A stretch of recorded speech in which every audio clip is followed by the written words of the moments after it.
For decades, Hari Ram managed his small ancestral farm in Devpur with quiet, steady hands. But his sudden heart attack shattered the household's rhythm. The farm's anchor was gone, overnight, leaving a void that the family was unprepared to fill. The inherited estate fell to his two sons, who processed the tragedy through entirely different psychological frameworks. Ajay, the older brother, saw the land as trapped capital. Nitin, the younger, saw it as a living organism requiring stewardship. Ajay demanded they liquidate the fields immediately to finance a move to the city. Nitin refused, viewing the soil as a multi-generational blessing that couldn't be quantified by a quick cash buyout. This fracture represented a collision of two different economic operating systems: the extractive mindset versus the cultivative mindset. One sought to harvest the principal, the other sought to grow the yield.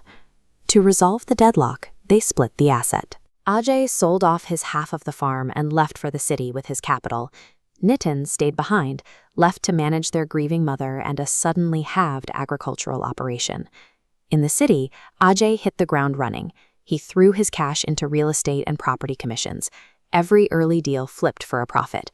He accumulated expensive suits, luxury cars, and a high-status lifestyle at a blistering speed.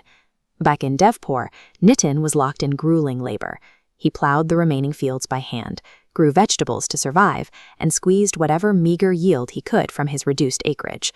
Looking at them side by side, it raises a question.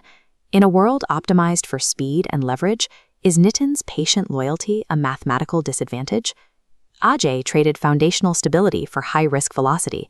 By relying entirely on rapid transactions to fund a lavish lifestyle, he unknowingly set a ticking clock on his own success. By their mid-lives, the visible gap between the brothers was enormous. Ajay used his flashy portfolio to marry the village sarpanch's daughter, a woman driven by high society status. Nitin married a laborer's daughter, a partner focused on hard work and household stability. Nitin quietly endured his brother's mockery during Ajay's rare visits home. Instead of reacting, Nitin read books at night, optimized his crop rotation, and slowly expanded the productive capacity of his small plot. This graph illustrates their positions. Ajay's wealth is the jagged line, relying entirely on market perception, borrowed capital, and endless consumption to avoid a crash. Nitin's trajectory is the smooth curve. He builds self-sustaining equity that doesn't depend on anyone else's approval. Ajay's visible success was a highly leveraged illusion built on debt. Nitin's visible poverty was the quiet, methodical accumulation of permanent leverage. The illusion broke. Ajay's business partner vanished with the liquid assets, leaving Ajay holding the bag on massive debts. The bank seized his office and repossessed his cars. In months, he was destitute. Defeated, Ajay dragged himself back to Devpur.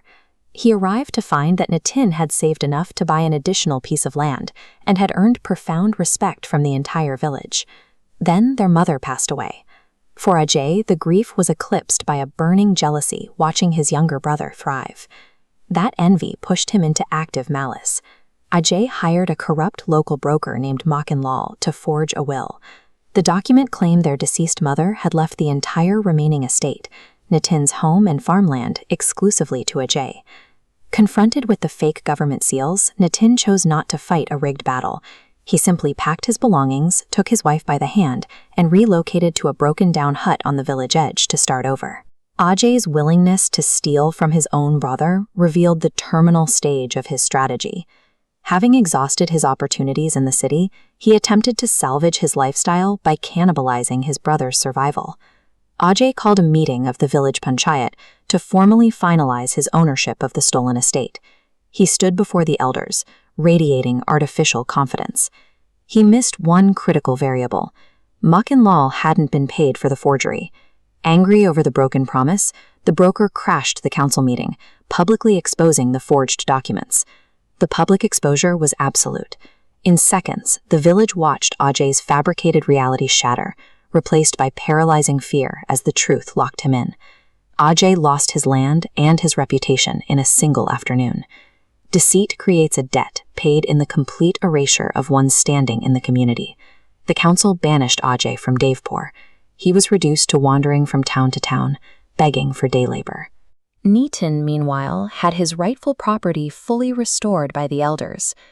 Standing back on his own soil, Neeton didn't celebrate his brother's ruin. He looked up and prayed that Ajay would eventually find his way out of the dark, a final victory of character.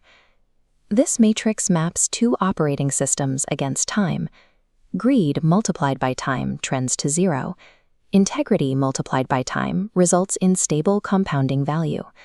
Shortcuts provide temporary spikes, but against a long timeline, they eventually fail under their own weight.